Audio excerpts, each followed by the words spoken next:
안녕하세요. 오늘은 11월 23일 토요일 외계인 이티와의 외교, 한반도 평화의 길이라는 주제로 어, 사회자 인사드립니다. 저는 강혜명입니다. 안녕하세요.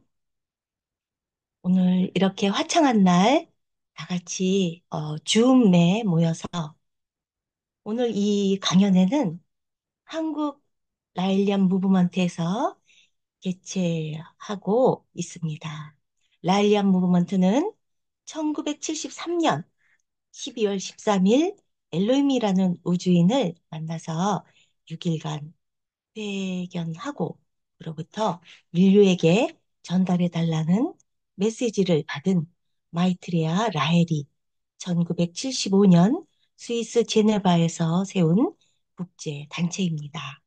현재 전 세계 90여 개국의 지부에서 어, 관계자들을 모두 포함하면 10만 명이 넘는 회원이 활동하고 있습니다.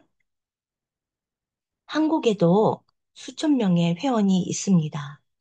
옐로임의 메시지는 지적 설계라는 책으로 출판되어 전 세계에서 판매되고 있습니다.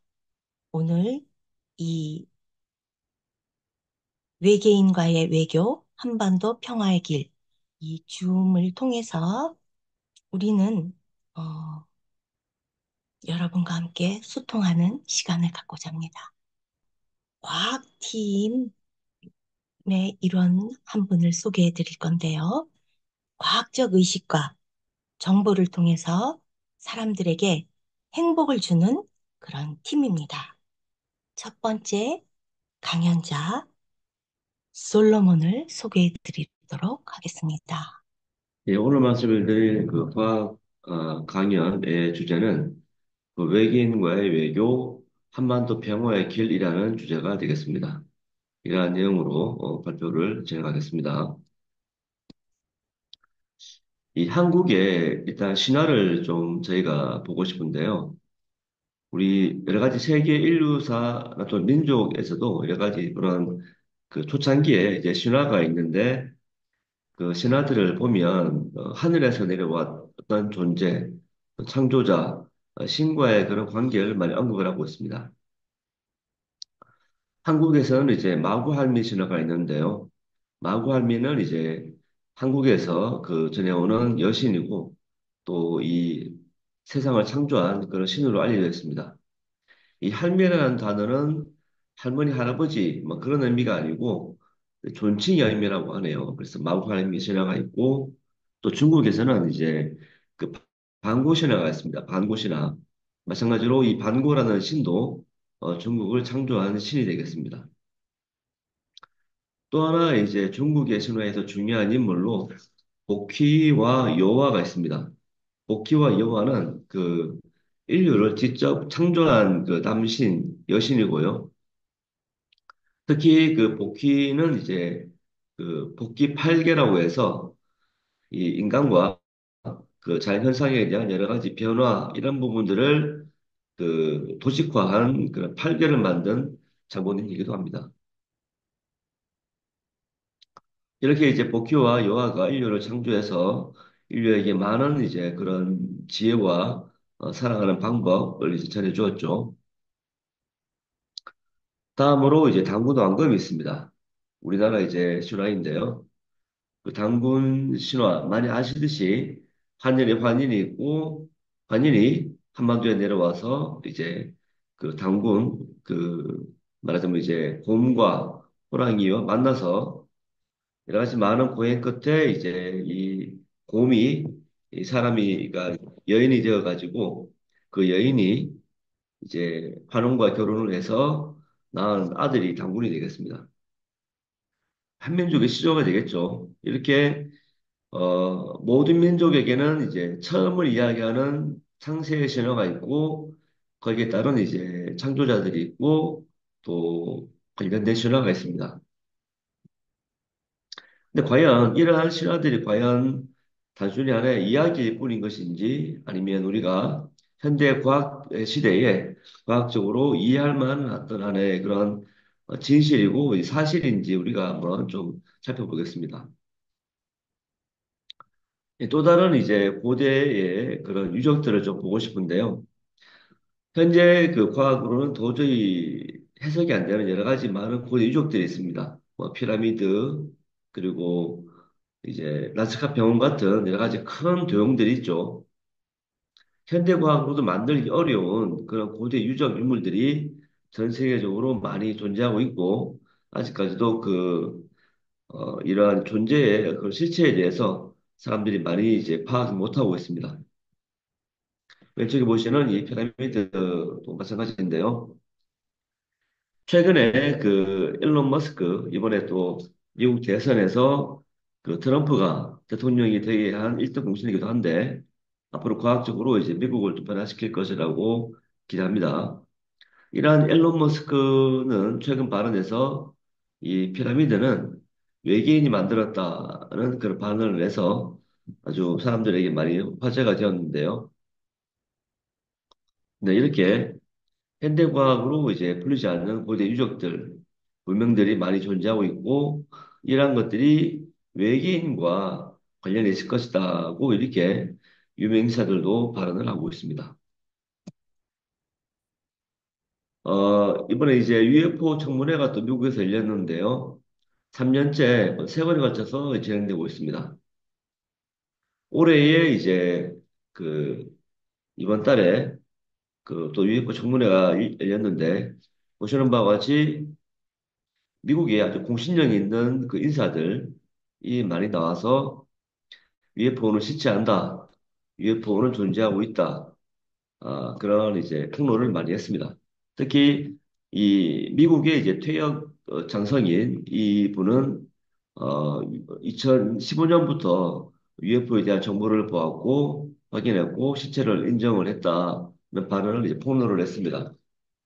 이러한 폭로 이후에 이제 주변에서 이러한 이제 그런 이 폭로하신 분들의 인터넷 계정을 뭐 삭제가 된다든지 하는 그런 UFO에 대한 실체를 좀 더 이러한 폭로한 내용들을 감추려는 그런 시도들이 많이 있거든요. 이와 같이 UFO는 단순히 어떤 일반 소수 사람들의 그런 환상이라든가 단순한 목격담이 아니고 공신력이 있는 국가기관에 이제 일했던 사람들이 현재 미국에서는 이렇게 신뢰감 있게 폭로를 하고 있습니다. UFO는 이제 우리 단순히 어떤 하나의 스토리, 하나의 어떤 재미있는 목격담의 이야기가 아니고요. 일반 사회에서 이제 크나큰 영향력을 행사할 수 있는 또는 이 인류 사회도 중요한 어떤 역할을 할 수 있는 그런 이제 신마리가 될 수 있다는 말씀을 드리고 싶습니다.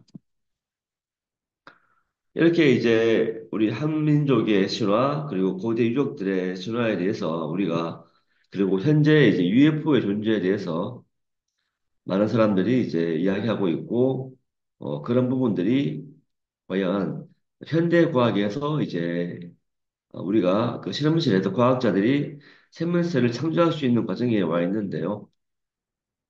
그 창세 신화에서 말했던 그 창조자, 인류를 창조했던 신들, 그리고 미스테리한 그 고대 유적들의 그 흔적들, UFO의 관련성, 이런 부분들에 대해서 그 다른 별에서 온 지적 존재들이 지구에 와서 우리 인류와 생명체를 창조한 건 아닐까 하는 그런 이제 연기열 고리가 생기게 되는데, 현대 과학에서도 그러한 이제 내용들을 뒷받침하는 그런 결과물들이 있습니다.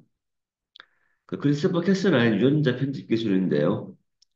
현재 실험실에서 과학자들은 유전자 편집 기술을 이용을 해서 우리가 원하는 특성을 가진 생명체, 세포를 만들 수도 있고, 또는 질병을 유발하는 그 유전자를 또 이제 제거해서 질병을 치료할 수도 있습니다. 나아가서는 그 맞춤형 아기도 만들 수 있는 단계에 와 있죠. 결과적으로 이제 아마 우리는 이제 미래에는 우리와 같은 인류, 새로운 인류를 창조할 수 있는 그런 새로운 이제 창조의 시대에 와 있다고 할 수가 있는데요. 보시는 바와 같이 왼쪽의 그림은 이 배아인데 배아라는 것은 이제 정자와 난자가 만나서 형성이 되는 이제 생명체인데 실험실에서 과학자들이 인공적으로 정자, 난자 없이도 이렇게 이제 배아를 만들었고 그 배아에서 그 줄기세포를 추출했습니다.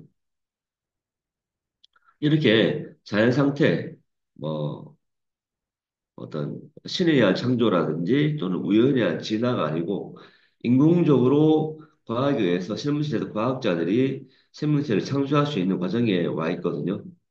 그렇다면 우리 인류 자신도 그리고 이 지구상에 있는 모든 생명체들도 우리가 실험실에서 과학자들이 생명체를 창조할 수 있듯이 과학으로 우리 인간도 인류도 어떤 다른 존재, 과학이 발달한 다른 지적 존재에 의해서 고대에 인류를 창조하지 않았을까 하는 그런 추론을 하게 되거든요. 그러한 이제 고대의 어떤 인류를 창조한 존재에 대한 그런 부분들이 바로 이제 그 고대의 창세 신화와도 관련성이 있고 말하자면 복희라든가 여화, 또 우리의 그 단군 신화, 나우할미, 방구 신화와 같은 그런 초창기에 이제 인류 초창기에 그런 이제 창조자들과도 관련이 있지 않을까 하는 이제 생각을 하게 됩니다. 요즘 이제 인공지능이 많이 발달이 되어 있죠. 그래서 인공지능이 이제 여러 가지 많은 분야에서 이제 적용이 되고 있고 또 뭐 일자리도 잃을 것이다. 하는 그런 두려움도 가지고 있는데요. 또한 이러한 인공지능의 발달은 인간처럼 생각할 수 있는 그 인공지능도 지금 개발이 되고 있습니다. 기존의 데이터들을 모아서 새로운 이제 그런 관념, 새로운 개념을 만들어내는 게 인간 사고의 특징인데 최근에 개발된 인공지능은 이렇게 그 인간처럼 생각을 해서 기존 데이터를 이용을 해서 새로운 의미를 갖는 개념, 그 정보를 창출할 수 있는 단계에 와 있거든요. 말하자면 이제 생각을 할 수 있는 AI가 만들어지고 있는 거죠. 이러한 측면에서 우리가 생명과학뿐만이 아니라 AI의 그런 발달 과정을 통해서도 우리가 이제 인간처럼 생각하고 인간처럼 감정을 느끼고 나아가서 인간처럼 사랑을 하고 인간처럼 깨달음을 얻을 수 있는 그런 AI, 인공지능을 개발을 할 수가 있는데요. 그러한 과정이 우리 인간도 다른 면에서 온 어떤 과학자, 예술가들에 의해서 이제 과학적으로 만들어진 것이 아닐까 하는 그런 이제 이해가 우리가 올 것입니다. 성경에 보면요, 그러한 이제 앞에 생명 창조에 대한 어떤 신화, 그리고 고대 유적, 그리고 생명 창조, 생명과학, 그리고 AI의 발전 과정을 보면서 우리 인간도 다른 면에서 온 어떤 존재에 의해서 창조되지 않았을까 하는 그런 이제 의미를 또 보여주는 내용이 있는데요. 성서에 보시면 가드가 있죠. 가드, 하느님인데, 사실은 이 가드라는 의미가 고대 히브리 성서 원전, 맨 초기에 성서 원전에서는 엘로힘이었습니다. 엘로힘이었고, 가드가 이제, 원래는 이제 그 엘로힘이었는데, 후세의 시간이 지나가면서 그 이제 가드로, 이제 단수로 이제 오역이 된 거죠. 하지만 이 엘로힘이라는 의미는 하늘에서 온 사람, 엘로하라는 의미인데, 히브리어로. 근데 이 엘로하의 복수가 엘로힘이고, 엘로힘의 의미는 하늘에서 온 사람들입니다. 그러니까 성서 원전은 엘로힘으로 기록되어 있었고, 그리고 그 엘로힘의 의미는 하늘에서 온 사람들이다. 단수 유일신 가드가 아니고 다른 별에서 온 사람들이라는 의미가 되겠습니다. 말하자면 단순하게 말하자면 이제 다른 별에서 온 외계인이라는 의미가 되겠죠. 네. 이렇게 우리가 이제 지금까지 내용을 통해서 우리 인간도 우리 그 과학자들이 실험실에서 생명을 창조할 수 있듯이 우리 인류와 생명체들도 어떤 존재에 의해서 과학적으로 만들어졌고 어떤 지적 존재라는 그 의미는 우리가 이제 고대 신화 그리고 고대 유적 그리고 이제 이러한 성서에서의 그런 어원을 봤을 때에 그리고 현재 이제 많은 그 공신력 인사들이 이제 이야기하고 있는 UFO의 실체를 우리가 연결시켜 보았을 때에 바로 우리 인류를 창조한 창조자는 외계인이다. 그리고 엘롬이다고 우리가 이해할 수가 있습니다. 그렇다면 우리가 이러한 엘로힘을 이제 이해하고 그리고 환영하고 맞이할 필요가 있는데요. 우리가 이제 우리가 이 외계인 엘로힘을 창조자로 이해하고 맞이하는 그런 과정에서 우리가 아무데나 이제 그 UFO를 타고 온 엘로힘이 그 산속에 이제 등장하거나 바다에 등장한다면 아무도 보지 않을 것입니다.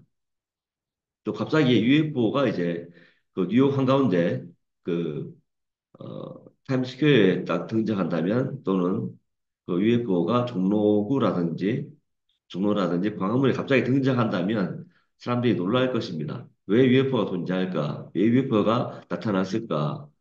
놀랄 그런 상황이 될 것인데요. 그래서 우리가 좀 이러한 UFO, 외계인 엘로힘을 맞이하기는 그 준비가 필요합니다. 준비가 필요하고 일종의 이제 외교라고 할 수 있는데요. 그들을 공식적으로 맞이하고 서로 존중과 신뢰감으로 맞이할 수 있는 하나의 그 프로세스, 절차가 필요하거든요. 예, 그런 부분을 말씀을 드리겠습니다. 현재 국가 간의 외교 관계로 서로 이제 타국의 그런 국가의 대성안을 건설을 하고 그 대성안을 통해서 그 자국과의 그런 커뮤니케이션을 이제 진행을 하거든요. 바로 그 대사관이고 대사인데 바로 그러한 이 외교 관계에 대해서는 이제 비엔나 협약이 있습니다. 비엔나 협약. 1960년대에 이제 만들어진 협약인데 그 협약이 이제 비엔나 협약입니다. 그러니까 그 타국에 건설이 된 그 자국의 대사관 또는 대사에 대해서 그 외교 특권이 있는데요. 말하자면 이제 그 치해법권과 면치 특권이 있습니다. 함부로 그 대사관이라든지 대사에 어떤 이제 그 침해하거나 또는 이제 이렇게 위해를 가할 수 없다. 또는 그런 존중의 의미가 되겠는데, 즉 대사와 대성안을 존중하는 의미는 바로 그 타국에 대한 이제 신뢰감이 되겠죠. 이러한 그 국가 간의 이제 외교 관계, 대사관을 통한 서로 간의 그런 신뢰, 존중의 그런 협약을 우리 인류와 이제 앞으로 외계인과의 그런 외교 관계에서도 적용하자는 것입니다.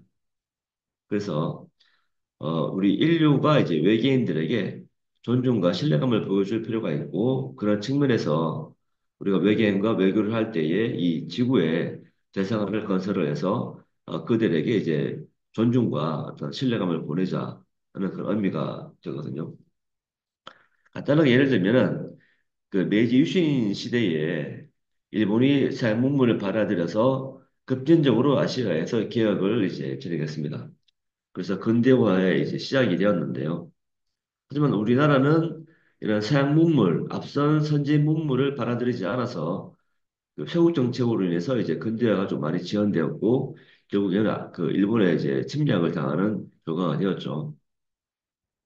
이렇게 우리 이제 인류도 선진 그 철학 고도의 그런 과학기술 문명을 가지고 있는 외계인 문명과의 외교를 우리가 이제 진행할 필요가 있습니다. 앞전에 보신 고실력 있는 인사들 그리고 지구상에 있는 수많은 고대 유적들 상세 신화들과 연결지어 보았을 때에 그러한 어떤 존재를 외계인으로 우리가 이해할 수가 있고 어떤 사람은 이야기합니다. 실체가 없는 외계인과의 외교를 과연 가능하냐? 그럼 실체가 있다면, 외계인이 있다면 어떻게 우리가 준비할 것이냐고 이제 역발상을 해볼 수가 있거든요. 외계인이 없다면이 아니라 외계인이 있다면 우리와 그들과 어떤 관계를 우리가 만들어 갈 것이냐를 고민해 볼 필요가 있습니다. 혹시나 그들이 우리에게 이제 이렇게 등장하지 않는 이유가 우리가 아직 좀 폭력적이어서 또는 이제 서로의 어떤 신뢰감, 사랑이 없어서 아직 준비가 안 되었기 때문에 나타나지 않는 걸 수도 있거든요. 이렇게 국가 간의 이제 외교 관계에서는 이제 비엔나가 으로 이제 그 대사관 또는 그 대사에 대해서 특권과 면책권이 있다. 예를 들면 치해법권과 외교특권인데 이러한 부분들은 바로 이제 우리 인류가 그 외계인과의 외교 관계에서도 최소한의 존중과 이제 그런 신뢰감으로 보여줄 수 있는 절차가 되겠습니다. 이 대사관, 외계인의 지구 대사관이 건설이 될 때에 기본적으로 그 치해법권과 외교 특권을 부여해서 함부로 그 외계인의 지구 대사관에 침해하거나 또는 거기에 이제 어떤 그 위해를 가하거나 또는 폭력적으로 행사하는 그런 걸 이제 우리가 막음으로 인해서 기본적으로 외계인과의 신뢰감, 존중감을 보여주고 우리가 이 외계인 엘로힘과 우리가 이제 맞이할 준비가 되어 있다. 당신들을 존재할 수 있는, 존중할 수 있는, 신뢰할 수 있는 기본적인 절차가 지금 되어 있다고 보여주는 최소한의 절차가 되겠습니다. 그런 부분에서 이 비엔나 협약에 우리 인류와 외계인과의 외교 관계를 이제 명시하는 그런 또 부분이 필요하겠죠. 말하자면 이제 이 외계인의 지구 대사관에 대해서 우리가 현재 그 지구 대사관 국가 간의 이제 대사관처럼 이렇게 취해법권, 외교특권을 이제 부여해 주는 것입니다. 네. 그래서 이제 그러한 외계인의 지구 대사관에 그 취해법권, 외교특권을 부여하는 어떤 하나의 그 의정서가 있는데 그런 이제 의정서를 우리 단체가 유엔에 제시한 상황입니다. 그래서 외계인 대사관 관련 선택 의정서가 되겠습니다. 다시 말하면 외계인의 지구 대사관에 취법권, 외교특권을 부여해서 외계인과의 외교에서 그들에게 기본적인 어떤 존중, 신뢰감을 이제 보여주자. 우리가 사람과 평화적으로 그들을 맞이할 수 있다는 기본적인 어떤 절차가 이제 우리가 준비가 돼야 됩니다. 현재 우리 그 한반도에서 이제 어떤 강대국들의 어떤 이권 또는 이념의 그런 이제 갈등에 의해서 남한과 북한으로 분리가 되어 있는데요. 사실은 우리가 이제 기본적으로 한민족입니다. 한민족이고 또 그 기원을 또 올라가면 당군 신화가 있고 당군 신화를 또 올라가면은 외계인 엘로힘과도 연결이 되거든요. 그 인류를 포함한 우리 남한 북한도 이 외계인 엘로힘에 의해서 창조된 하나의 이제 자손들이 되겠죠. 자손들이고 한데 지금 이렇게 우리가 그러한 이제 한 자손이라는 거, 한 가족이라는 그런 인식이 없기 때문에 서로 갈등을 하고 이제 그 강대국들의 이권에 의해서 우리가 이렇게 갈등을 하고 있는데요. 하지만 우리가 이렇게 남한 북한이 우주인 엘로힘을 우리의 창조자로 이제 받아들이고 이해할 때에 좀 더 우리가 하나됨의 그런 사랑과 신뢰감으로 형성이 될 것입니다.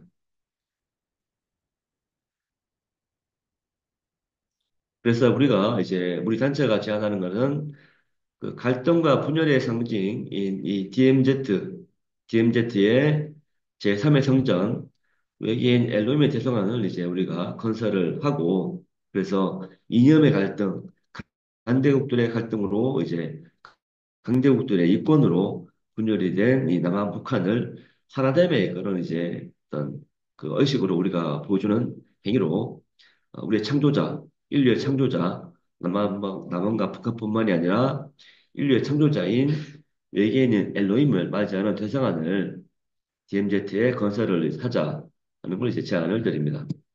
그럴 때 과연 어떠한 혜택이 있느냐 우리가 이제 보게 되겠는데요. 인류의 창조자, 창세의 신화에 있었던 창조자, 바로 그러한 이제 외계인 엘로힘을 우리가 이해하는 과정에서 남한과 북한은 서로 하나됨을 느끼고 한 가족임을 느끼고요. 그래서 하나됨을 느끼는 이제 그런 의식 과정을 통해서 인류의 평화와 화합에 기여하고 어떤 전 세계 평화에 하나됨의 이제 모범이 본보기가 되는 거죠. 그리고 나아가서는 더 이상 국경이라든지 어떤 이런 민족, 인종 간의 그런 분열과 갈등을 넘어서서 하나됨의 의식으로 우주적인 의식으로 나아갈 수가 있거든요. 이 우주의 수많은 다른 지적 존재들과 우리가 공존할 수 있다. 우리가 더 이상 이제 갈등이나 분열, 이런 어떤 국가적인 그런 지역적인 의식이 아니고 하나 되면 식으로 우리가 이제 인류가 하나가 되고 다른 지적 존재들과 우리가 공존할 수 있다는 그런 이제 본보기가 되는 게 바로 우리 남한문과 북한의 그 외계인 엘로임의 대서관 건설이 되겠습니다. 또한 이러한 이제 과정을 통해서 우리는 남한과 북한이 평화 통일에 기여할 수 있는 하나의 시발점이 될 수가 있고요. 더불어서 우리가 외계인 엘로힘의 그런 과학 문명, 고도로 높은 우주 철학, 정신 철학을 받아들임으로 인해서 인류의 정신적인, 과학적인 어떤 그런 발전에 대한 중심지가 될 것입니다.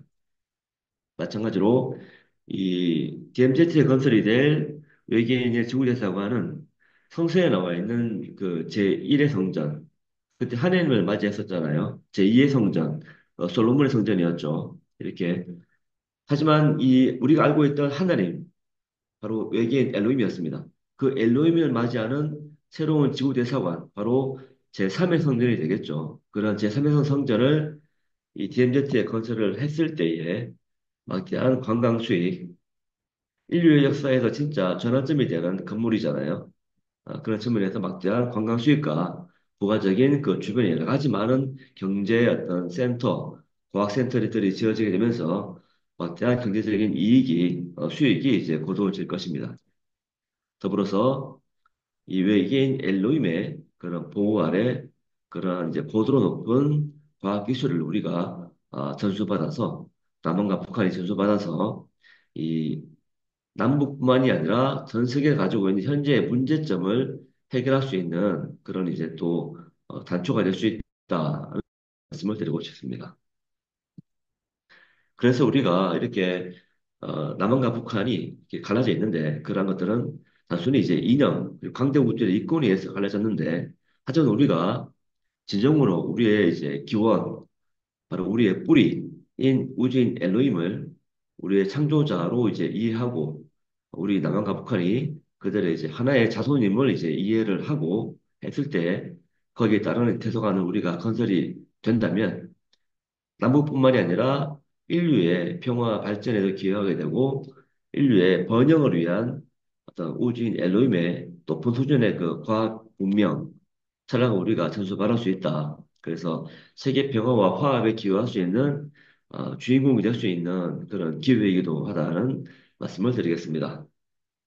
이상으로 발표를 마치겠습니다. 네, 감사합니다.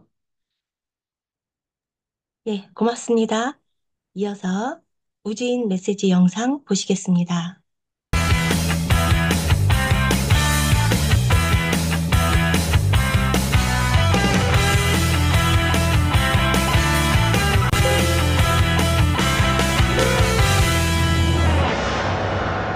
1973년 12월 13일 프랑스 기자 클로드 보리름은 프랑스 중부 클레르몽페랑의 화산지대를 운전해 가고 있었다. 그는 불현듯 퓨이드라소라를 걷고 싶어졌다. 갑자기 그는 하늘에서 밝은 불빛을 목격했고 그것은 그를 향해 오고 있었다. 그리고 그것이 다가왔을 때 그것이 회색빛 금속 물질로 만들어진 납작한 종 모양을 하고 있음을 알았다. 그의 호기심은 흥분으로 바뀌었다. 그 물체가 그에게 다가왔을 때 약 30m 떨어진 곳에서 멈춘 채 맴돌고 있었고 땅 위에 떠 있었다. 문이 아래로 열리고 계단이 펼쳐졌다. 클로드는 처음에 아이가 내려온다고 생각했다. 계단을 내려오자 똑바로 그를 향해 걸어왔다. 무엇을 해야 할지 망설이다 클로드는 기자로서 물었다. 어디에서 오셨나요? 아주 먼 곳에서 왔습니다. 당신과 할 얘기가 있습니다. 그들은 이야기를 나누었고 우주선 안으로 들어갔다. 그리고 이후 6일 동안 그 우주인은 일련의 메시지를 이야기했다. 그것은 아주 명쾌하고 혁명적이었다. 그 우주인이 말한 것은 다음과 같다. 우리는 인간을 창조했습니다. 당신들은 우리를 신으로 믿었죠. 우리가 모든 종교의 기원이 된 사람들입니다. 이젠 그것을 이해할 수 있는 때가 되었지요. 우리가 공식적으로 모두의 눈앞에 귀환할 수 있도록 대서관을 건설해주세요. 오래전 우리 행성은 인류가 곧 도달하려는 시대에 이르렀습니다. 과학자들은 유전자 합성으로 생명체를 창조했습니다. 유기체들은 더욱 정교해져 갔고 모두들 경탄하며 주시했지요. 어느 날 과학자들이 실수를 했고 여론은 그들을 반대했습니다. 실험을 위한 장소를 찾아야 했고 마침내 적합한 행성을 찾았습니다. 당신들의 지구였지요. 당시 지구에는 생명이 없었습니다. 물과 짙은 안개로 덮여 있었죠. 많은 고대 문헌들이 이들 과학자들의 작업을 묘사하고 있습니다. 성경책을 펼쳐 창세기 1장 7절을 보세요. 그들은 궁창 아래의 물을 궁창 위의 물과 나누었다. 창세기 1장 7절. 물 아래 대양이 있었고 물 위는 구름이 덮여 있었습니다. 우리는 강력한 수중 폭발로 해저 지각을 들어올려 거대한 땅을 만들었습니다. 이것이 최초의 단일 대륙이었지요. 하늘 아래 물이 한 곳으로 모여 마른 땅이 드러나게 하자. 창세기 1장 9절. 대륙 곳곳에 우리의 인종수대로 7개의 실험실을 건설했고 생명 창조 작업에 들어갔습니다. 바이러스와 박테리아 같은 단순한 것에서부터 정교한 유기체로 발전시켰습니다. 식물, 어류, 파충류, 조류, 포유류까지 보다 아름다운 살아있는 작품을 창조했습니다. 생명은 진화한 게 아닙니다. 다양한 모델이 생태계에서 생존하도록 과학자와 예술가들이 디자인한 것이지요. 향기, 형태, 색채, 양식, 문양, 몸짓, 짝짓기 등 그 모든 것에 아름다움, 조화, 균형을 반영했습니다. 이 믿지 못할 광경에 여론이 나뉘었습니다. 이 인공생명들은 과연 안전한가에 대해서요. 그들이 우리를 공격이라도 한다면 어떻게 될 것인가? 정부는 지적생명체의 창조를 금하는 조건으로 실험을 계속하도록 결정했습니다. 하지만 생명 창조에 몰두했던 과학자들과 예술가들에게 참기 힘든 강렬한 유혹이었습니다. 그러던 어느 날 그들 중 일부가 조항을 이탈하고 지성을 가진 사람을 만들기로 결심했습니다. 우리 모습을 닮은 인간들을 만들자. 창세기 1장 26절. 정부는 이 사실에 경악했습니다. 그 인간들이 우리에게 위협이라도 해온다면 어떻게 될까? 만일을 위해 인간들이 그 어떤 과학 지식에도 접근할 수 없도록 하였고 창조자들을 전능한 존재로 믿도록 조치했습니다. 동산에 있는 나무 열매는 마음대로 먹어라. 그러나 선악을 알게 하는 열매만은 먹지 말아라. 그것을 먹으면 너희들은 죽는다. 창세기 2장 17절. 당시 인간은 이들 우주인을 엘로힘으로 불렀고 고대 히브리어로 하늘에서 온 사람들을 뜻합니다. 이것은 성서 원전에서 발견되지만 세월이 흐르면서 신으로 오역되었습니다. 중요한 것은 엘로힘은 복수형이고 단수형은 엘로하라는 것입니다. 엘로힘은 다른 고대 문헌에서도 보이는데 힌두, 그리스, 이집트, 아메리카 고대 문명 등에서 보입니다. 우리가 보는 많은 신들은 인간과 같은 감정을 지녔고 함께 지내고 대화도 하며 관계까지 갖습니다. 과학자들이 우리와 닮은 인간을 창조했을 때 정부의 여론은 나뉘었습니다. 과연 인간을 믿을 수 있을지, 그 중에 인간에게 깊은 애정을 품은 과학자들이 있었습니다. 인간에게 과학 지식을 주고 소통하고 교감하려 했지요. 그들의 사랑은 커져만 갔고 인간을 교육해 창조자와 인간이 대등한 존재임을 알도록 했습니다. 뱀이 여자에게 말하길, 정원 가운데의 나무 열매를 먹어도 죽지 않으며 엘로힘이 아는 것을 너희도 알게 된다. 너희는 눈을 뜨고 신들처럼 될 수 있다. 창세기 3장 4절. 다시 말해 우리가 믿고 있던 신처럼 된다는 것입니다. 언젠간 당신들도 실험실에서 과학적으로 생명을 창조하게 되겠지요. 인간은 영원한 창조의 순환을 잇는 또 하나의 연결고리입니다.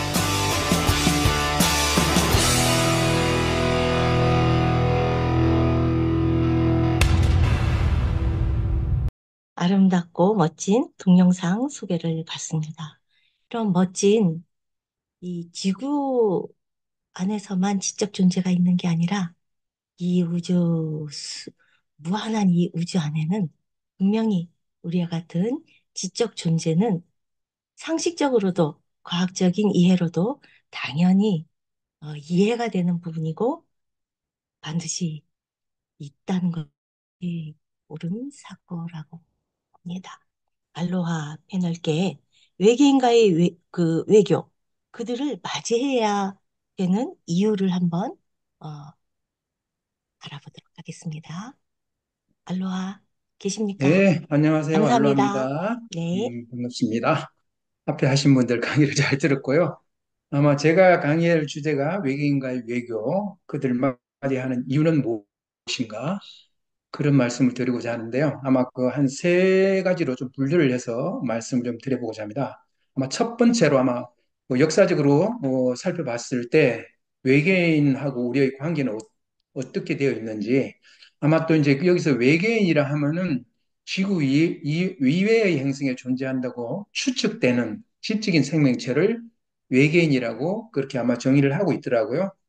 근데 여기서 제가 살펴보고자 하는 부분들은 외계인이라고 불려졌지만은 우리 이제 그 전 세계적으로 많은 그런 흔적들, 외계인에 관한 기록들, 유물들, 역사적인 뭐 문서라든가 많이 남아 있죠. 그거는 제가 여기서 말씀드리지 않고 특히 한국에 있는 우리 이제 한반도 한민족의 어떤 그 고대 얘기들을 가지고 잠깐 말씀을 나눠보고자 합니다. 자, 제가 뭐 화면을 하나 공유를 할게요. 여기서 보시면은 우리가 좀 특별하게 우리가 그런 사명을 가지고 있다는 것이고요. 조금 전에 이제 말씀드렸던 부분들이 아마 이 부분을 제가 보여드리고자 했어요. 아마 이게 조금 이제 어떤 부분인지 혹시 보신 분도 있을지 모르겠는데 만인산에 있는 천재단이에요. 그래서 이 말씀을 드리는 이유는 우리 한민족의 어떤 기원에 관해서 아마 또 솔로몬 박사님이 아까 좀 전에 말씀을 해주셨지만은 여기서 이제 그 건국에 대한 저는 이제 실화라고 표현합니다. 실화라고 뭐 일본에서 외국 신문도 있지만은 아마도 실화일 가능성이 상당히 높죠. 뭐 우리 메시지하고도 많이 연관되어 있고 하늘에서 환인이라는 분이 안웅 이런 분들이 하늘에서 내려온 걸로 돼 있어요. 많은 어떤 신장이라고 표현되어 있는데 그분들이 아마 그 메시지적으로는 과학자들이겠죠. 지구상의 생명을 창조하기 위해서 많은 분들이 지구에 왔다는 것을 내포하고 있고 여기서 이제 당군이라고 하는 분을 탄생시켰죠. 그래서 이제 그런 과정들이 이제 아마 한국의 고조선의 신화로 내려오고 있지만은 여기서 이제 환인, 환웅에 대해서 살펴볼 필요가 있을 것 같아요. 환인, 환웅은 과연 누구일까요?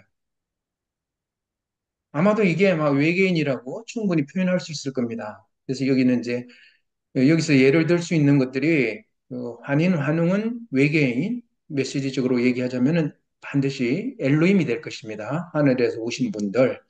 그리고 또 이제 우리 역사 속에서 이런 얘기들이 많이 있죠. 특히 우리가 많이 알고 있는 나무꾼과 선녀, 많이 알고 계시죠? 선녀는 누구일까요? 한번은 생각해 볼 필요가 있을 겁니다. 선녀는 분명히 하늘에서 온 사람 엘로힘입니다. 아마 많은 칠선녀 이런 얘기들이 많이 있었죠. 뭐 엘로하라고도 하고 때로는 엘로힘이 되겠죠. 뭐 설악산에도 가면 칠선녀탕도 있고 하늘에서 많은 분들이 내려와서 목욕도 하고 갔다 하는 얘기들이 이 한국의 설화로 많이 남아 있습니다. 그리고 이제 뭐 또 뭐 우리가 뭐 들어본 얘기 중에 손오공 얘기도 있죠. 아마 그 뭐 하늘에서 가서 만나고 하는 그런 얘기들을 쭉 살펴보면은 과연 외계인하고 우리의 관계는 어떻게 연결되어 있느냐 하는 거죠.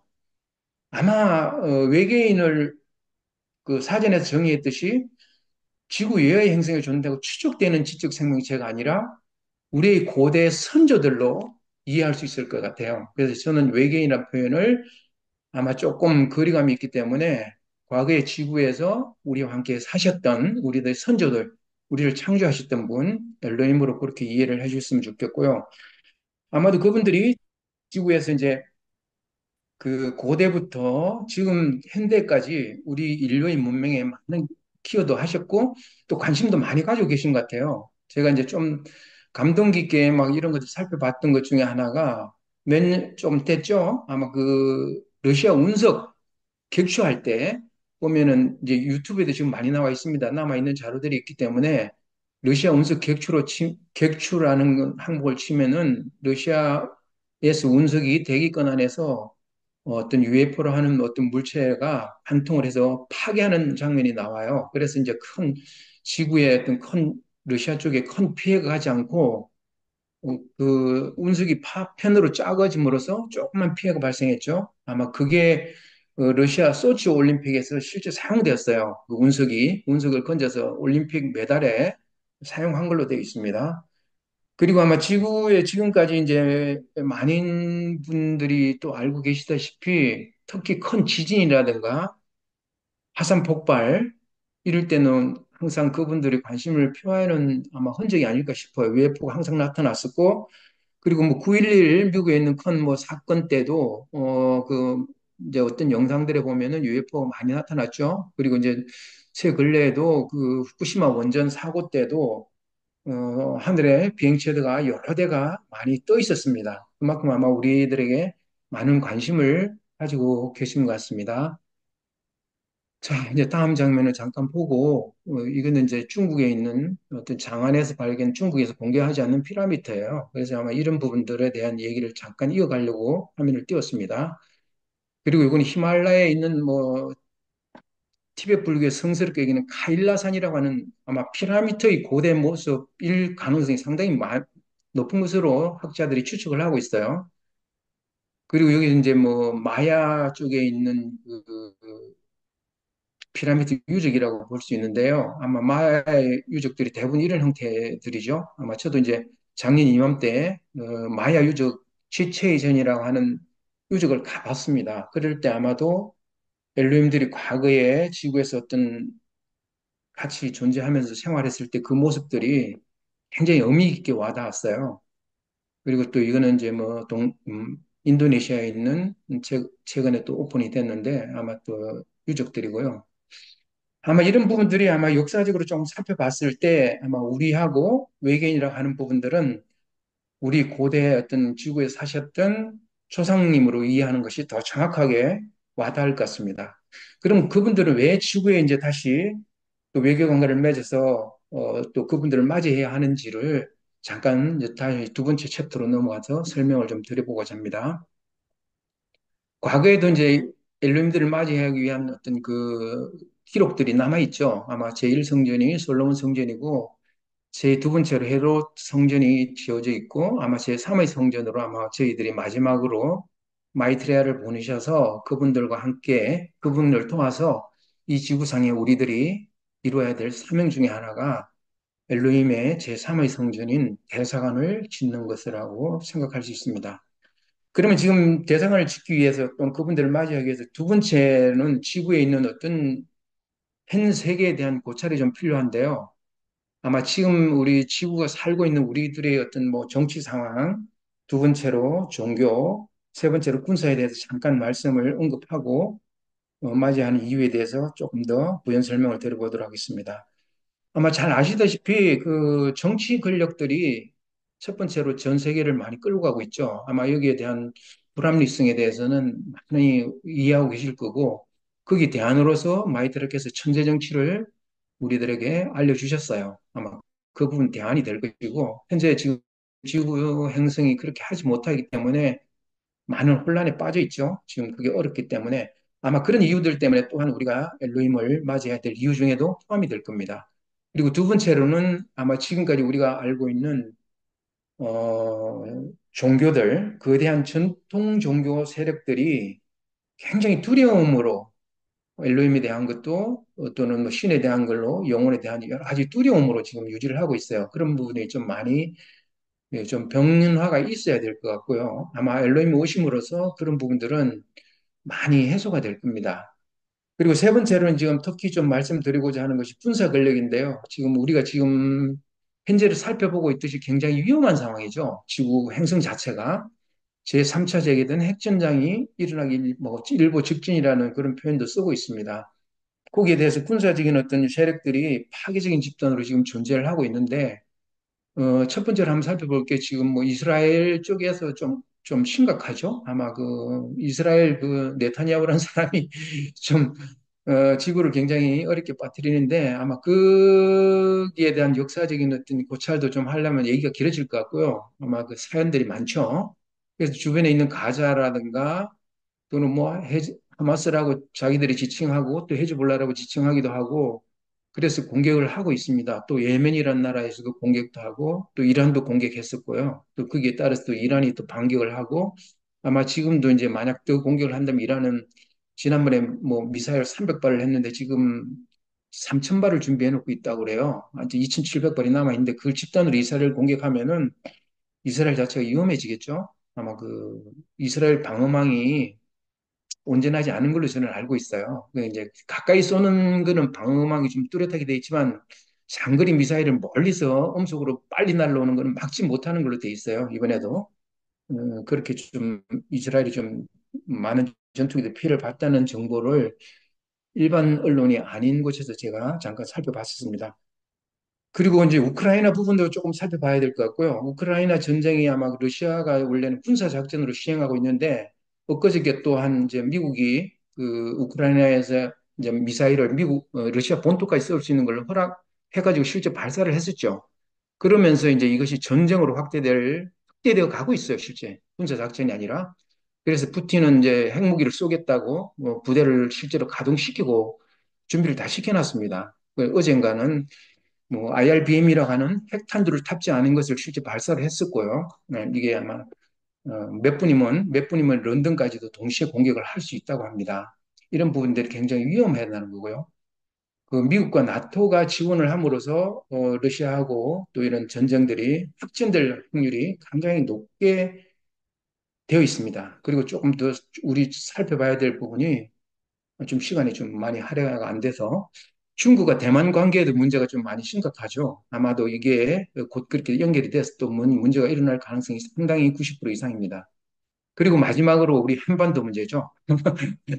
특히 이제 우크라이나는 이제 뭐 그 러시아 쪽에 북한이 지원한다 뭐 이런 뭐 좀 정보들에다가 언론의 부분들이 이제 좀 편향적으로 흐르다 보니까 조금 균형 잡히지 못한 부분도 있긴 하지만은 이것으로 인해서 또 남한의 어떤 정부 지도자가 대처하는 모습들이 전쟁을 유발하게끔 하고 있어요. 아마 그동안에 우크라이나에다 우리 한국에서 있는 무기들이 굉장히 많이 지원됐습니다. 세계 뭐 7위 군사 대국이라는 우리나라 무기를 많이 만들고 있어요. 그게 많은 것들이 우크라이나 전쟁에 실제로 많이 들어갔습니다. 그다음은 이제 그래서 이런 부분들이 북한하고 남한의 어떤 연결돼서 또 확전 쪽으로 갈 가능성도 상당히 있습니다. 이런 부분들을 좀 염려했을 때 과연 이제 우리는 어떻게 대처해 나가야 될지 현재 우리 모습들이 조금은 불안하기도 하죠. 아마 이게 뭐 많은 어떤 과거의 연서라든가 성경에서도 아마겟돈하고 제3차 세계대전을 묘사하는 모습들이 많이 있기도 하고 또 어쩌면 우리들이 이 문제를 잘 해결했을 때는 지상낙원으로 갈 수 있는 그 대안도 두 갈래 길을 제시를 하고 있어요. 그렇다면 우리는 어떤 길을 택할 건지, 우리 라이언들이 많은 노력을 통해서 지금은 이제 그 전쟁들이 일어나지 않게끔 우리 평화명상을 통해서 매 순간 열심히 최선을 다하고 있죠. 그 결과들이 아마 또 대사관하고 연결되어서 핵전쟁을 일으키지 않고 파멸되지 않는 상태에서 어, 지구에 있는 지구상 낙원이라고 표현하죠. 아마 또 그런 부분도 분명히 성경에서도 길을 예시해 주고 있거든요. 양갈래 길 중에. 아마도 우리 현생 인류들이 어떤 선택을 하느냐에 따라서 최종적으로 그런 결론이 날 것이라고 생각됩니다. 아마도 우리는 라일리안으로서 우리의 사명을 최선을 다해서 그렇게 하기를 바라고요. 세 번째는 이제 외계인과의 외교 문제 이 부분을 조금 살펴보겠습니다. 아마 그 우리를 함께 해왔던 과거부터 현대까지도 우리를 지켜보고 계시고 과거에는 지구상에서 같이 존재하면서 성전이라든가 어, 뛰어난 문명들을 또는 그 흔적들이 아직도 많이 남아있죠. 특히 피라미드, 마추픽추 뭐 이런 것들, 마야, 잉카 문명들 그 속에 남아있는 흔적들을 살펴봤을 때 어떤 그 우리를 창조하셨던 분들이 과거에 많이 지구를 사셨다는 것은 증명이 되는 것 같고요. 아마 또 지금은 우리를 직접 대하고 있지는 않지만은 그분들이 비행체로서 우리 어떤 그 인류의 역사 속에 현재까지 많은 관심을 가지고 이어오고 있는 것 같습니다. 그렇다면 이제 제3의 성전인 대사관을 우리가 지었을 때 거기는 공개적으로 오시겠다고 아마 또 우리 메시지를 다 아시는 아일랜드 분을 모이셨으니까 그 부분에 대해서 이제 뭐 대상을 지었을 때 우리에게 주겠다는 그 유산들이 있죠. 잘 아시잖아요. 그래서 이제 뭐 우리가 일어날 수 있는 환경 문제, 에너지 문제, 식량 문제, 우리가 지금 우리 인류가 다 극복하지 못한 많은 난제들이 있죠. 이분들이 이 부분들을 충분히 이제 잘 해소할 수 있을 것으로 그렇게 생각이 됩니다. 예, 뭐 제가 이제 오늘 시간 할애된 시간들이 좀 얼마 되지 않기 때문에 더 이상 그냥 또 라일란들이 이 때문에 부연 설명은 이제 그만하도록 하겠습니다. 아마 조금 타임 스케줄만 잠깐 살펴보고 끝내도록 하겠습니다. 대사관에 간 타임 스케줄입니다. 특히 이제 한반도 DMZ에 지어졌으면 하는 것이 우리의 바람이죠. 특히 한국에 있는 우리 라일란들. 현재 타임 스케줄은 이렇게 진행되고 있습니다. 타임 스케줄 부분들은 좀 한 번씩 살펴볼 필요는 있는 것 같고요. 아마 또 외계 문명마지간 프로젝트가 비엔나 조약에서 진행되고 있고 11월 달에도 컨퍼런스가 아마 있었습니다. 유엔 쪽도 연결이 되어 가고 있는 부분이고 현재 이건 뭐 지나간 부분이기 때문에 현재 시간에는 2022년, 23년이기 때문에 아마 또 선택 오정서 이런 부분 한번 살펴보고 또 이제 내년까지는 아마 또 조금 뭐 오정서 부분 이런 부분들이 이어져 나가겠죠. 아마 스케줄대로는 잘 진행될 것으로 생각이 됩니다. 25년부터 27년까지 부지를 확보해서 27년부터 30년대 실제 대상을 지는 것으로 그렇게 이행을 잡으시면 좋겠고요. 아마 또 우리가 또 최선을 다해서 메시지를 전파하고 대상안을 건설하는 쪽에 많은 에너지들을 우리들의 정성들을 마이트를 도와서 이룰 수 있으면 좋겠습니다. 자, 그러면 마지막으로 엘로힘은 왜 지구에 들어오기를 원할까요? 이 부분 한번 살펴보겠습니다. 음. 엘로힘은 왜 지구로 돌아오기를 원할까요? 왜냐하면 우리를 사랑하기 때문이랍니다. 사랑하시죠? 지금도 지켜보고. 엘로힘과 우리의 러브 스토리는 이런 스토리가 아까 이 말씀드린 그런 내용이었고 우리의 보호합니다. 왜냐하면 우리는 그들의 아이들이기 때문입니다. 아시겠죠? 자, 우리가 엘로힘의 메시지는 마지막으로 사랑이라고 했습니다. 제가 준비한 것은 오늘은 여기까지만 보여드리고 여기서 제 말씀을 마치도록 하겠습니다. 감사합니다. 고맙습니다. 5분간 책정된 시간이 너무나 부족하지만 잘 설명해 주셔서 고맙습니다. 이제 외계인과의 만남, 그 이후로는 인류는 과연 어떤 변화를 이룰지 짧게나마 리버 패널을 통해서 한번 알아보도록 하겠습니다. 리버 나와주세요. 네, 안녕하세요. 리버입니다. 고맙습니다. 네, 반갑습니다. 아, 바로 시작하면 되나요? 네, 말씀해 주세요. 네, 제가, 말씀드릴 내용은 외계인과의 만남 이후에 인류의 어떤 일어나게 되는 변화에 대해서 한번 말씀드리려고 합니다. 일단은 제가 생각할 땐 크게 다섯 가지 적으로 제가 이제 준비를 했는데요. 어, 일단 기술 혁신적인 분야, 그다음에 사회적인 변화, 그다음에 과학적인 발견, 또 정치적 변화, 그리고 철학적 및 윤리적인 이제 질문들에 대한 거기에 대한 답을 이제 찾는 걸로 해서 말씀을 드리겠습니다. 먼저 기술 혁신으로 보면은 그 외계 이런 이제 변화들이 어떻게 보면 이제 긍정적일 수도 있고 도전적일 수도 있습니다. 그런데 외계인과의 만남은 인류에게 새로운 시대를 여는 중요한 계기가 될 거라는 거는 우리 모두 또 누구나 추측을 할 수 있을 겁니다. 저는 뭐 여러 가지 사항을 가감하고 일단 객관적인 측면에서 좀 말씀을 드리겠습니다. 외계인과의 만남이 가져올 수 있는 기술 혁신적인 부분에 보면 일단 새로운 에너지원을 우리가 발견하게 될 거라고 저는 봅니다. 그러니까 외계인들로부터 우리가 그런 어떤 기술 이전을 받을 수 있죠.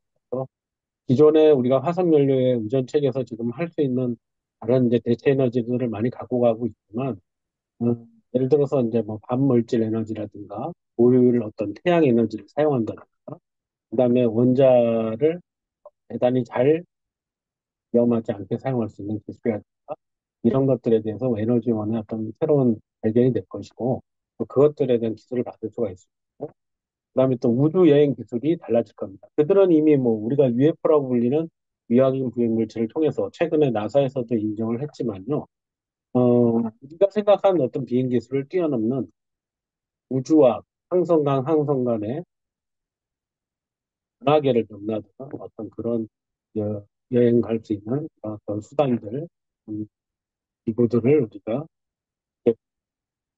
기술을 받을 수 있는 이제 그런 계기가 될 것이고, 의료 혁신적인 부분에서도 상당한 그 기술 혁신을 할 것입니다. 그래서 간호기술이라든가 바이오메디컬 혁신, 그리고 지금 인류가 할 수 없는 도저히 극복이 안 되는 치료 기술들, 그런 것들을 질병도 그렇고, 또 암에 대해서 지금 아직까지는 이제 완벽하게 구할 수 없는 상 이런 것들을 할 수 있을 거고 생명 연장의 기술 이거는 대단히 매력적인 부분이고요. 이런 부분들이 생명을 연장시킬 수 있거나 아니면 영원히 살 수 있는 어떤 여러 가지 방법들이 나올 수 있지 않나 생각이 합니다. 그리고 현재 지금 우리가 도달하고 있는 인공지능과 로봇공학인데요.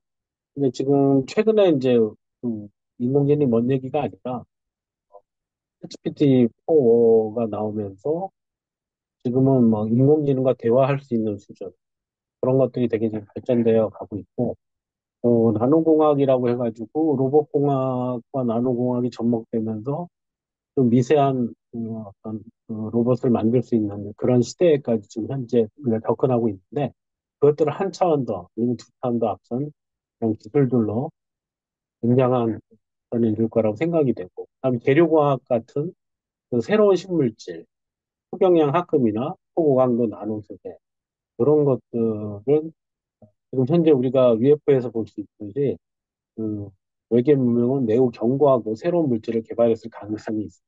이런 것들은 이 어떤 생활의 소재들로 통해서 더 다양한 재료과학들이 이제 접목이 될 것이고 통신 기술도 현재 통신 기술이 아닌 뭐 양자통신이라든가 방속보다 빠른 통신 기술이나 이런 것들이 도입될 수 있을 거라고 봅니다. 그래서 이러한 기술 혁신이 인류 문명 전체를 근본적으로 혁신시키고 우리의 삶의 질을 향상시킬 수 있다. 그런 것만으로도 저희는 외계인과의 만남은 반드시 이루어져야 되고 그 이후에 기술이 이렇게 발전될 거라고 보고 있습니다. 그리고 두 번째 측면은 사회적인 측면인데요. 사회적 변화에 대해서 방면을 볼수 있습니다. 일단은 문화적 교류가 되는데 문화적인 변화에서는 문화 교류를 우리가 외계인과의 만남을 통해서 예술이라든가 그들의 음악, 언어 등을 배우면서 인류는 문화적으로 풍요로워질 것이고 또 문화적인 어떤 재평가도 가능할 것입니다. 외계 문명을 접하면서 이제 기존 문화와 전통에 대한 새로운 시각을 갖게 될 것이고 이는 이제 문화적 자부심을 강화하거나 새로운 문화 요소를 수용하게 만들 수 있는 그 수용적인 어떤 민감성을 개선시킬 것입니다. 이제 그런 부분과 더불어서 교육과 지식이 또 나오게 되는데, 일단 지식의 확장이 있을 수 있습니다. 그래서 외계인들이 갖고 있는 그 외계인들만의 과학 기술, 철학 등을 배우면서 인류의 지식 수준을 비약적으로 발전시킬 수 있을 거고요. 또한 이제 교육 시스템도 변화가 생길 것입니다. 우리가 지금까지 갖고 있는 단순히 우리와 같이 그들은 교육을 할까? 우리가 지금 뭐 얼마 전에 수능이 있었지만 이런 기존의 교육 시스템만으로 우리가 정말 어디까지 어느 세대까지 연장이 될까? 이런 궁금증이 많이 있었는데 새로운 어떤 외계인과의 협력을 통해서 프로그램이 도입되면 이것은 아주 과학적인 교육 시스템으로 변화될 수 있을 거라고 생각이 듭니다. 물론 이제 경제적인 변화도 예측할 수 있습니다. 새로운 어떤 산업이나 직업이 발생될 수 있는데 그것은 글쎄요, 일자리를 만들어낼까요? 아니면 자기가 하고 싶은 일을 할 수 있게 만들까요? 경제에 대한 나노 기술이라든가 과학적인 기술이 발전된다면 정말 우리는 파라다이스, 그러니까 낙원주의라는 어떤 시대로 들어갈 것이기 때문에 일자리가 아니라 자신이 하고 싶은 일에 누구나 다 이제 매달리게 돼서 강제적인 노동은 없어질 거라고 보고 있고요. 그리고 이제 경제적인 협력도 이제는 하나의 인류하고의 만남, 외계인과의 만남은 어, 지구라는 하나의 글로벌 세계를 하나로 연결할 것입니다. 그래서 지금 그 어떤 각국 국가라는 단위로 이루어졌던 무역이나 기술 교환들이 우주적 관점이고 외계적인 운명으로 이루어지면서 달라질 거고 정치나 국제 관계에서도 외계인들의 만남은 국가 간의 협력을 더 강화시키고 또 다양한 어떤 정책들, 그다음에 공동 지구 단위의 어떤 공동 대책이나 외교 정책의 어떤 통일을 이룰 수 있다고 보여지고 정치 구조도 외계인들이 갖고 있는 정치 구조로 바뀌겠죠. 왜냐하면 그들은 모든 면에서 우리가 나아진 정치 구조를 갖고 있기 때문에. 그리고 어떤 사회적인 윤리나 철학도 되게 바뀔 거라고 봅니다. 일단 인류의 어떤 윤리에 대한 재평가를 이루어질 거고, 윤리에 대한 다양한 질문들이 이루어질 것입니다. 왜냐하면 외계인들은 우리와 같은 휴머노이드 계열이 아니라, 뭐, 다양할 수 있죠. 뭐, 예를 들어, 파충류 계열의 그 의식을 갖고 있다고 하면은, 파충류 계열의 사람도 있을 수 있는 거고, 아니면 뭐, 양서류 계열도 있을 거고. 근데 다만 우리가 생각하는 고정관념은 휴머노이드계만이 유일한 지성인이다, 뭐 의식을 갖고 있다. 이런 것들이 인간이라는 개념들이 더 확장될 거고 다양한 종류의 인간들이 인간들을 접하면서 그런 상호작용을 통해서 어떤 윤리적 문제에 대한 새로운 평가가 이루어질 거고 또 개인적인 변화, 뭐 자아 인식의 변화 이런 것들, 사회적 유대감이 더 강화될 거라고 보고 있습니다. 그리고 두 번째 이제 제가 말씀드릴 내용은 이제 과학적인 발견을 통해서 과학의 어떤 변화들이 일어나는데, 세 번째군요. 과학적인 발견 측면에서 보면, 천문학과 우주과학은 뭐, 완전히 우리가 생각했던 것과는 다른 어떤, 학문들이 접해질 거라고 생각합니다. 우주의 기원에 대한 것들, 그다음에 우리가 말하고 있는 뭐 다중우주론이라든가 프랙탈 우주 구조라는 이런 것들에 대한, 우리가 몰랐던 어떤 새로운 어, 우리만이 우주에 유일하지 않다는 그런 가능성을 제시할 거고, 새로운 연구 분야를 열어줄 또 생물학도 다양한 우주에는 생명체가 존재하기 때문에 그동안에 우리가 생각했던 진화 이론 이런 것들은 새로 쓰여질 거라고 보고 있고 창조론이 대세가 되겠죠 아무래도. 그다음에 물리학에서도 우리가 갖고 있는 어떤 입자나 힘 에너지에 대한 어떤 개념들을 새로 이해할 것이고 시간과 공간에 대한 이해가 또 있을 수 있습니다. 근데 시간과 공간은 정말 지금 우리는 이제 무한이라는 개념을 이해할 수가 있는데 지구에 사는 많은 사람들은 무한의 개념을 이해할 수 없을 겁니다. 그래서 시간관에 대한 이해를 외계인을 통해서 우리가 만남 이후에 정확한 어떤 저 개념을 갖게 될 거라고 저는 보습니다. 그리고 의학적인 측면에서 보면 치료 기술이라든가 생명 연장 할 수 있는 기술들이 우리한테 도입이 될 것이고 환경 생태학적으로도 환경 지금 너무 오염돼 있잖아요, 지구가. 어떤 많은 지구의 오염 문제들, 이런 것들을 해결해 줄 수도 있을 거고, 또한 지속 가능한 에너지, 우리가 지속 가능하면서 안전한 에너지 이런 것들을 사용할 수 있는 기술들을 우리가 갖게 될 거죠. 그다음에 이제 제가 네 번째는 이제 정치적인 변화인데요. 먼저는 우리가 정치적인 변화에서 가장 큰 게 뭐냐면 지금도 전쟁을 우리는 하고 있습니다. 말도 안 되는 일이에요. 지금 우리가 나노 기술, 뭐 인공지능 이런 시대도 과학이 첨단을 가고 있는데 아직도 100년, 200년 전에 그런 의식에서 벗어나지 못하고 있습니다. 그래서 이것은 뭐 때문이냐? 아까 우리 전에 제 전에 발표한 분도 말씀을 하셨는데 그건 결국 우리가 진정한 도둑들을 지도자로 앉혀놓고 있기 때문입니다. 국가, 무정부가 오히려 더 정부 같고 무정부가 더 질서가 정연한 그런 조직이 될 수 있는 그런 이유를 우리가 지금 현재 의문을 갖고 있습니다. 그래서 국제 협력들이 이제 강화되면서 나라 간의 어떤 갈등이 아닌 나라 간의 협력을 통해서 변화를 이루어질 수 있는 그런 정치적인 구조가 만들어질 거고, 그리고 현재 유엔이 아닌 새로운 국제 조직이 만들어질 필요성이 있겠죠. 그런 것들이 이제 정치적 변화의 시작을 알릴 것이고, 그 다음에 국가의 주권이 뭐냐라는 변화에 정의해야 될 그런 것들이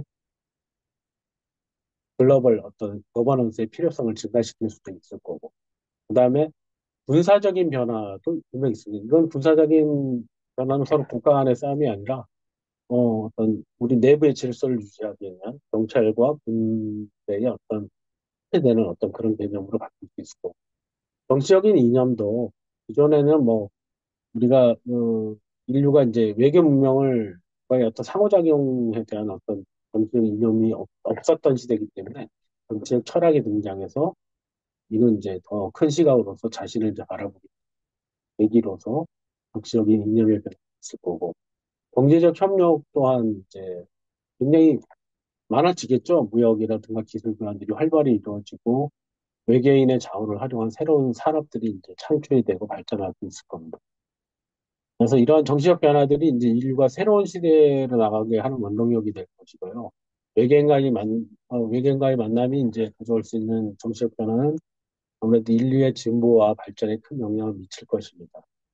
그리고 마지막 이제 제가 말씀드릴 부분은 외계인과의 만남 이후에 마지막으로 이제 어떤 우리가 좀 한번 생각하지 못한 부분인데 철학적과 윤리적인 질문을 한번 다시 던져보도록 하겠습니다. 과연 우리는 정체성이 뭐냐? 인류 정체성은 뭐냐? 외계 생명체의 존재는 당신들은 어디서 어떻게 태어나고 당신들은 누구인가와 우리는 누구인가에 대한 정체성에 대한 어떤 새로운 시각이 필요하게 될 것이고 거기서 우리가 몰랐던 인류의 정체성을 배우게 될 것이고 우리 인류는 어떻게 탄생했고 또 인류는 지금까지 어떻게 살아왔는가에 대해서 우리가 알고 있는 역사가 아닌 외계인들이 봐준 역사로서 새로 알 수 있을 겁니다. 그리고 인류의 역할, 우리 인류가 외계 문명과의 연대 속에서 어떻게 책임과 역할을 해야 될지에 대한 고민을 한 번 더 해야 될 것이고, 그다음에 이제 우주적 윤리에 대해서 외계 문명과의 상호작용에 발생한 다양한 윤리적 문제를 해결하기 위해서 새로운 윤리 기준이 필요한데, 이런 이제 어떤 평화의 공전, 우리가 늘 얘기합니다. 지구에서 우리가 지금 해결할 수 없는 문제들을 외계인과의 교류를 위해서 우리가 해결해야 되는데, 그렇지 않고 우리가 갈등을 한다면 결국 우리 스스로는 핵무기를 서로 터뜨려서 자멸하는 그런 수준으로 갈 수밖에 없습니다. 그래서 우리의 우주적 윤리라는 것이 가장 중요한데 그것이 평화를 공존하고 또 기술을 공유하고 그리고 그런 우리가 지금까지 이 지구에 있는 생태계를 어떻게 보호하고 그런 문제들을 포함한 인류 전체의 사랑에 대한 어떤 문제들을 다루어야 될 것입니다. 그리고 이제 윤리적인 질문으로 가면 생명체의 이제 권리를 좀 존중해야 되겠죠. 우리가 윤리에 대해서는 인간의 윤리만 생각하는데 전체 생명체로서의 윤리도 한번 지켜봐야 되지 않겠냐. 그리고 거기에 대한 권리를 존중해야 되지 않겠냐 생각이 되고 그다음에 기술을 공유하고 보호해야 되는 관점이 그동안에 국가 간의 문제였다면 이제는 우주적 문제, 그러니까 어떤 외계 문명과 같이 지구 외적인 바깥에서의 어떤 문제들로 이루어져야 되는 거. 그래서 어, 다른 어떤 행성의 인류 문명에게 우리가 그 어떤 기술을 공유하고 보호할 수 있도록 어떤 제도적이나 장치적인 어떤 것들이 필요할 거라고 저는 보고 있습니다.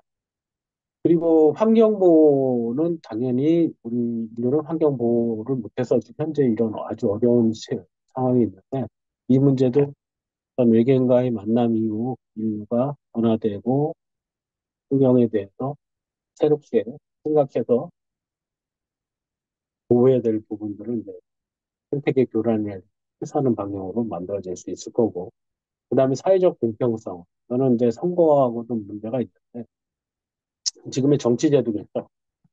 사회적으로 불평등한 문제들, 그다음에 윤리적 고민들을 이제 해결할 수 있는 것. 그리고 정보의 투명성, 외계인과의 어떤 상호작용에서 발생할 수 있는 정보를 투명하게 공개하고 인류 전체가 이에 대해 이해와 참여를 할 수 있도록 하는 게 중요합니다. 그렇기 때문에 지금의 정치 제도와 지금의 사회의 정부, 권력 이런 것들로서는 외계인과의 어떤 투명성, 정보의 투명성이 이루어지기는 어렵다고 볼 수 있습니다.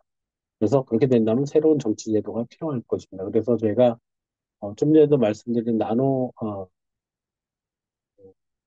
낙원주의, 이 낙원주의 이 부분이 되게 중요하다고 보집니다. 제가 이렇게 여러 가지 측면에서 말씀드릴 수 있었던 것은 결국은 낙원주의로 가기 위한 우리가 모든 준비가 이 부분들의 어떤 해결점을 만들지 않을까라고 생각을 하면서 저한테 주어진 시간이 좀 5분이다 보니까 네, 여기서 마무리 짓도록 하겠습니다. 네, 이상 한번 외계인과의 만남 이후에 인류의 변화에 대해서 쭉 한번 나열해서 제가 나름대로 설명해 봤습니다. 예, 이상입니다. 예, 감사합니다. 마치 지적 설계 책 한 권을 다 읽은 것 같은 느낌으로, 어, 남녀노소 누구나 다 이해할 수 있게끔 세세한 부분을 총망라해서 설명해 주셨습니다. 수고 많으셨습니다.